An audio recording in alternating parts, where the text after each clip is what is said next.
자, 이재명 대표가 오늘 대장동 재판에 출석했어요. 그리고 종료 후에 병원으로 복귀했다 이런 이야기입니다.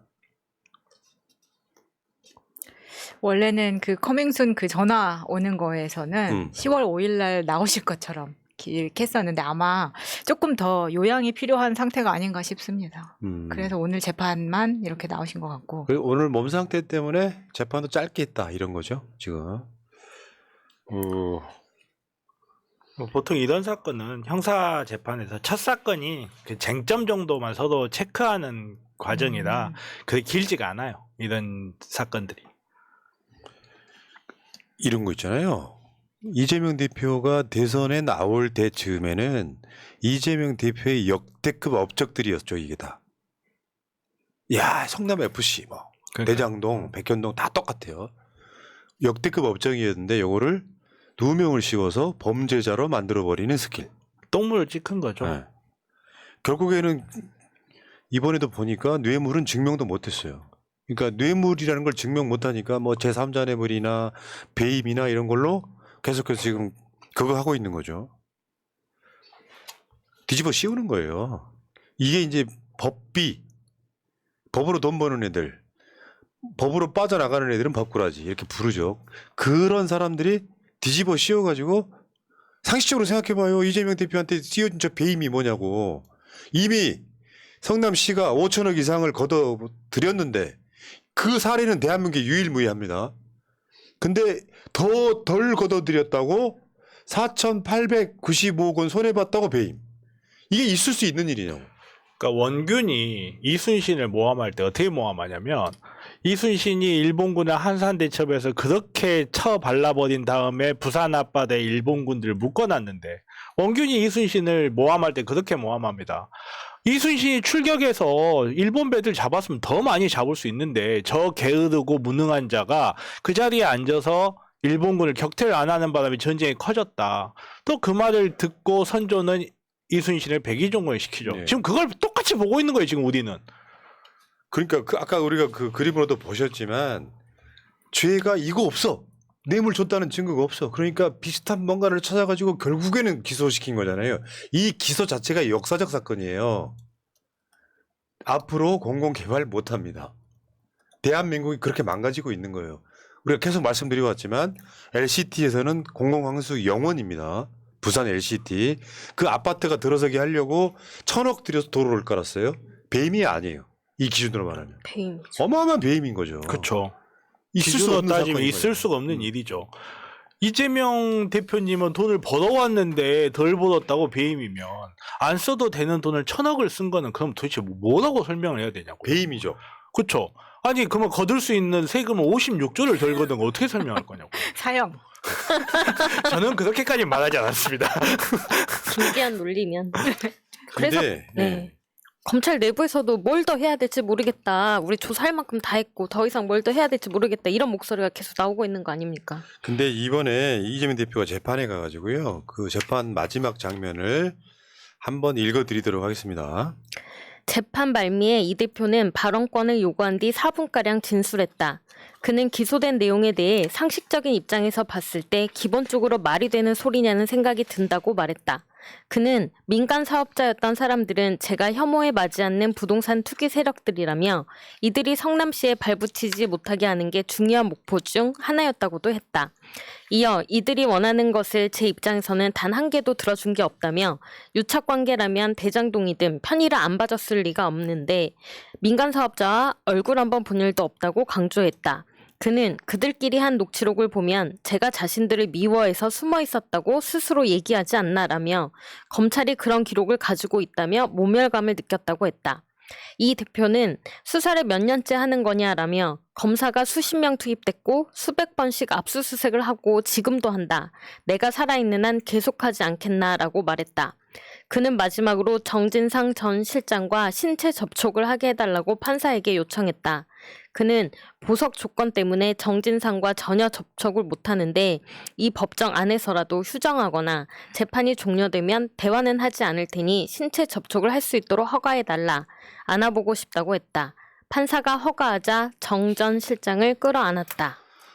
이재명 대표가 저런 면에서 되게 원칙주의자라서 보석 허가 조건 중에 서로 연락 안 하는 것도 있거든요. 근데 내 측근이라는 이유만으로 고초를 당하고 있는 거잖아요. 그게 실제로 저런 그 알아보는 행위 자체 이재명의 어떤 인간성이 좀 느껴지지 않아요? 딱 그거잖아요. 나 때문에 고생이 많네. 그렇죠. 그렇죠. 어떻게 표현을 할 수도 없고 표현이라도 할라 치면 난리 칠 거고. 참 그래요. 수백 번씩 압수수색 하고 있는 거 이게 법의 정신이 압수수색 영장이라는 걸 만들고 구속영장을 만들고 법률이 영장을 통해서만 개인의 그 재산권이라든지 자유권을 침해할 수 있게끔 정하고 있는 이유 자체가 이러지 말라고 있는 거예요. 이러지 말라고. 의심스럽다고 영장 수백 개씩 발부하고 의심스럽다고 구속하고 압수수색하고 이러지 말라고 영장 제도라는 걸 둬서 검사가 단독으로 수사에 필요하다는 이유만으로 사람의 개인의 자유권을 침해하지 말라고 있는 건데 이런 식으로 하면 정말 우리나라의 영장이라는 제도가 형해화돼 버리는 거예요. 그냥 검찰이 신청하면 딸깡 발부되었습니다. 띠링. 이러려면 영장들을 도대체 뭐하러 놔두냐고요. 근데 정말 이거는 저는 이렇게 검찰도 반성을 해야 되지만 저는 정말 우리 사법부도 반성을 저는 해야 된다고 생각해요. 그렇죠. 그 진짜 376회 영장 발부한 사법부도 문제가 있고요. 그러니까 저는 또 문득 그 생각도 들더라고요. 376회 발부할 때 검찰이 신청은 몇 개 했을까? 그러게. 그럼 여기다가 또 0이 하나 휘발된 거야? 그렇죠. 3,768? 휘발. 자, 그럴 수도 있다는 생각이 들어요. 문제는 정말로. 이 사건은 이런 거 있잖아요. 이 정도 털었으면 이재명 대표는 원래대로 돌아가줘야 돼요. 역대급 환수, 최대 치적 이렇게 돌아가줘야 되는데 지금까지도 반성하지 않는 사람들이 있죠. 이게 문제는 이낙연 캠프 쪽에 이걸로 시작됐던 건데 그거 한번 볼게요. 그러니까 민주당 경선 캠프의 핵심이 이재명의 대장동 의혹을 제보했다로 시작된 이 사건 잠깐만 우리가 기억을 하시죠. 그냥 언론에 보도된 거 몇 개만 보여드릴게요. 21년 10월 7일 서른 이재명 구속될 수도 결정적 제보도 있어. 이준석 같은 날입니다. 특검 이낙연 등 민주당 내 양심 있는 인사와 협력하겠다. 이게 이제 이낙연 캠프의 좌장인 서른하고 이준석하고 내통하는 이런 모습이죠. 일단 그 다음에 홍영표 굉장히 많은 대장동 제보 있다. 자제하는 중이다. 그 제보를 누가 했을까요? 저런 제보가 있다고 생각해서 본인들은 저걸로 이재명을 꺾을 수 있다고 생각해서 너무 신나는 나머지 네. 이건 자제해야 된다 또 저런 모습을 보였던 네. 겁니다. 여기 오만하죠. 보면은 신동근, 홍영표, 김종민 김종민. 이렇게 마스크 쓰고 있지만 다 알아볼 수 있다. 우리는. 다음 이낙연 화천대유 큰 그림 짐작돼 극도로 말을 아낄 것. 김현정의 뉴스쇼가 요거 한 번 또 빨아먹었죠. 서로 막 너무 좋은데 말은 못하는 이런 느낌이잖아요. 지금 극도로 말을 아끼고 서로 자제하고. 정영학 대장동 자료를 이낙연 측에 남욱 검찰 진술 공개. 2019년 11월쯤 김만배 정영학이 싸웠는데 정영학 이낙연 측 윤영찬 의원 통해서 김만배에 크게 싸움 걸었다고 들었다. 수익 배당 후 공동비 부담 두고 갈등. 요거를 이낙연 측에다가 이 정영학 이런 애들이 제보했다는 뭐 이런 얘기도 있었고요. 그 다음에 이재명을 친 건 이낙연. 남욱의 법정 증언, 수박들 초토화. 이재명 명예살인을 사주했다. 대장동이 논란이 된 이유는 정영학이 이낙연 측 윤영찬에게 대장동 관련 자료를 넘겼고 이것을 이낙연 측에서 경기경제신문에 제보했기 때문이라는 퍼즐이 맞춰졌다. 뭐 대부분 다 아시는 이야기예요. 그다음 경기경제신문. 이재명 후보님 이게 최초 기사죠. 네. 주식회사 화천대유 자산관리는 누구 것입니까? 이게 MB, BBK 프레임으로 집어넣으려고 했던 이 기사로 시작되는 건데 이 사람이 이낙연 캠프 측에서 제보를 받아서 이 기사를 냈다는 거잖아요. 이거 메이저 신문에서는 안 받아줬다. 그래서 경기경제신문 거의 1인미디어에 가까운 곳에 던져가지고 이게 이 사건이 시작됐다 이거예요.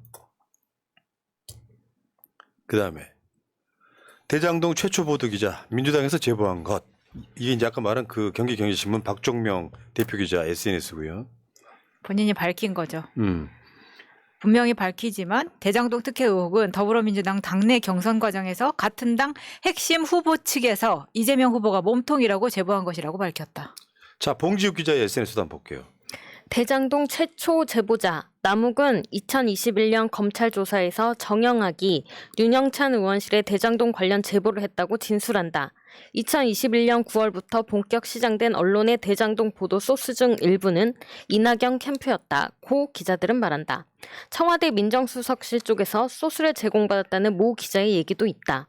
민주당 대선 후보 경선이 한창일 때 대장동 보도는 JTBC와 조선일보가 가장 열심이었다. 정영학 녹취록이 전부 공개된 지금 대장동 그분을 그토록 외치던 그 매체들은 아무런 해명을 내놓지 않고 있다. 그러니까 이낙연이 대세론처럼 지지율이 높다가 지지율이 망가지기 시작하니까 그걸 뒤집어 볼 생각으로 이재명과 대장동을 꺼내 들었다고 하는 흐름이 보이잖아요. 정확하게 콕 집어서 처음에는 이낙연 측근이라고만 말했었지만 지금은 윤영찬 의원실이라고 나오고 있습니다. 그러면 윤영찬 의원실의 보좌관들이 윤영찬의 의지와 상관없이 했을까요? 전혀 아니겠죠. 네. 의원실을 통해서 나간 겁니다. 그랬더니 윤영찬 의원실에 유명한 똥파리가 지금도 보좌관으로 있어요. 이재명 친견 이낙연 카드뉴스에 윤영찬 갈라치는 모습 민주당답지 않아. 안 했다고는 안 하네요. 그러니까 이런 식으로 본인들이 공격을 받으면 야 이건 갈라치기다. 니네 당을 화합을 위해서 해야지. 이런 식으로 공격하면 돼라고 하는 게 이들의 레파토리입니다. 그러니까 여기에 이렇게 되는 거죠. 흐름상은 이낙연 측에서 처음에는 메이저에다가 던졌는데 안 받았어요. 그러니까 경기경제신문으로 갔고 나중에 이게 이슈가 되니까 나중에 이제 조선일보까지 참전하는 거죠.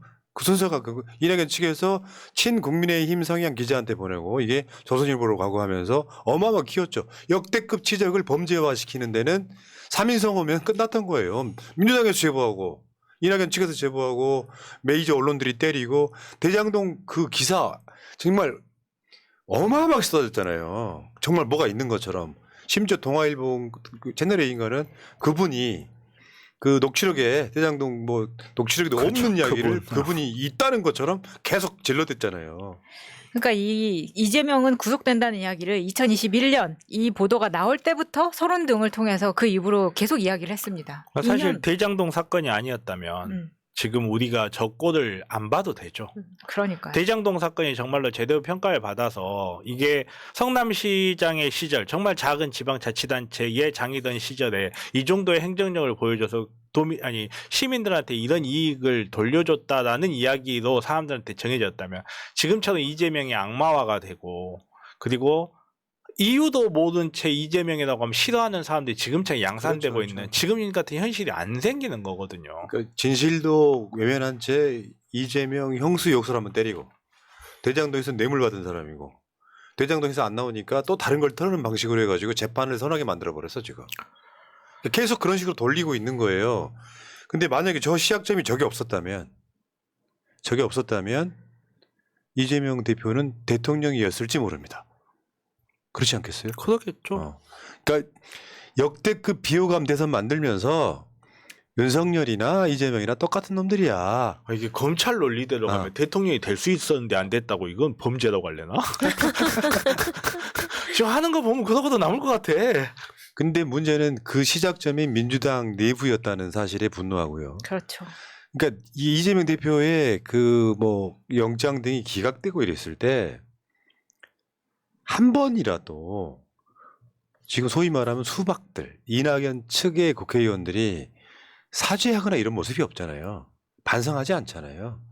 그리고 그렇게 얘들도 이재명 대표가 유죄여야 되는 놈들인 거예요, 그냥.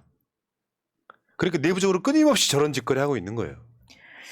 그러니까 내부적으로 진짜 끊임없이 이런 짓을 하다가 가결까지 하고 결국은 지금 민주당 당원들에 의해서 색출되고 있지 않습니까? 그럼에도 불구하고 아까 윤영찬이 했던 반응하고 똑같아요.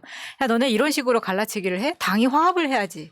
근데 지난 2년 물론 2년 이상이라고 느껴집니다만 그 2년 동안 이 정도로 당대표를 공격을 이 정도 했었다면 가결이 아니라 이미 해당 행위는 수백 번 했다고 보기 때문에 지금쯤 됐으면 당원들에 의해 심판받는 게 맞다고 생각합니다. 한동훈이가요. 이 수사에 대한 이야기를 하면 이거 문재인 정부 때 시작한 겁니다. 이야기를 해요. 이 새끼가 진짜 악질인 건 뭐냐면 그럼 윤석열 정권에서도 김건희 수사할 수 있어야죠. 그렇죠. 이 골 때리는 거야 애들이 진짜. 그러니까 문재인 정부 나름대로는 의혹이 제기되고 하니 수사를 한 거까지는 그래서 사실 나중에 거의 대부분 무혐의로 끝났던 걸 다시 꺼내 들어가고 다시 꺼내서 다시 다시 시작한 가져오고, 거잖아요. 예. 예. 그럼 문재인 정부에서 시작했단 말이에요. 얼마나 비겁해요. 검찰은 독립적이라며요. 정치로부터 독립적이고 자기네들한테 간섭하는 거는 그거는 범죄 행위라며요. 그래놓고 자기네들이 불리한 수사에 대해서 문재인 정부 때 시작한 겁니까? 문재인이 시작했냐? 예. 자, 이재명 대표가 지금 이제 재판 끝나고 병원에 다시 돌아가신 것 같은데 빨리 건강 회복하셔가지고요.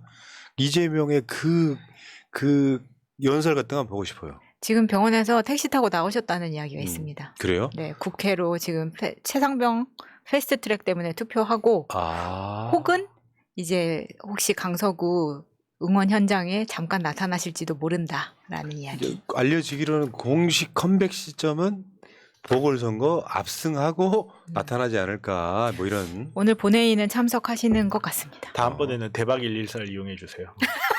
아니, 법원도 나가니까 뭐 네. 투표하고 하는 건 어렵지 않겠지만 네, 병원에서 이제 보식 그러니까 잘하면서 좀 빨리 돌아왔으면 좋겠어요. 우리 심리는 그런데 내가 이 이야기 하면 꼭 어떤 분들이 그래 이재명 대표 더 쉬어야 돼요. 아 보고 싶다는 뜻이지. 의사 입장에서 어떻게 생각하십니까? 저는 더 쉬셔야 된다고 생각합니다. 네. 자 알겠습니다. 어쨌건 추악한 선거 공작이 이재명 대표를 아직까지 얽아매고 있더라. 재판 갔다 와서 정진상 실장 껴안은 모습은 남자들은 의리가 그게 이해가 좀 돼요. 그렇죠. 저도 이해되는데요. 아니 이게 남자 아니었어요? 남자잖아요. 대화 없이 아나만 보게 해달라라고 한 거잖아요. 거기에 정말 많은 뜻들이 정말 포함되어 많은 있는 그렇죠. 거예요. 어마어마하게 놀랍니다, 많은 진짜. 말로 할 수 없는 필설로 할 수 없는 정말 그러니까. 많은 것들이 그 뭐라 해야 될까요? 눈물 이런 났을 말 것 써도 같아요. 되는지 모르겠는데 남자들 간의 그 뜨거운 포옹으로 많은 게 참 설명이 되는 거예요. 정변 일로 와봐. 일로 와. 저한테 거부권 같은 거 넣어요. 여기까지 하시고요. 아 내가 그 저 전현희 위원장 저 국회 앞에서 만났을 때 내가 안아드렸잖아요. 거기에 얼마나 많은 것들이 포함되어 있어요. 그쵸. 진짜 고생하셨어. 예.